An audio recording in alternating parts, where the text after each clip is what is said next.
Salam ay Yavər usta, bu nədir belə? Deməli, hamı mənə hər gün yığır ki, Yavər usta, niyə balıq vermirsən? Bilirsiniz ki, mən göl balığı vermirəm. Mən verdiyim balıq kanal suyundan gəlir, balığın suyun içindən keçir. Bax, balıqlara baxın indi. Bunu indi gətirmişəm, qalıb tökür ha. Gəl bir dənə bunu tökün bura çəksinlər. Allah, tür. Gəl onu yaxına.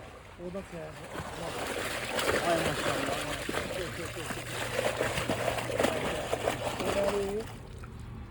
Gətir bura onu. Ham bilir ki, o məndə bağlacımla var, sazan siveci kanal suyunda saxlanmadır. Yəni mən göldə gətirmirəm ki, göldən birisi iyi gəlir. Ona görə mən balığı belə tez başladım ki, o cəmaət gəlsin, o balıqdan yesin. Mağaza yaxudlar, cüslər, balıq ucu hazır istəyirsən, kanal suyu buradan girir, oradan çıxır. Yəni deyir, biz burada yem zat belə şey vermirik. Ona görə getdim, Bərdən Şahbərlər kəndində, hamı bilir ki, bu işlər hamısı Yavər usta yandı. Qazan yeməkləri, kabablar, həm balı. Gətir onu yaxın gəl sazana bax.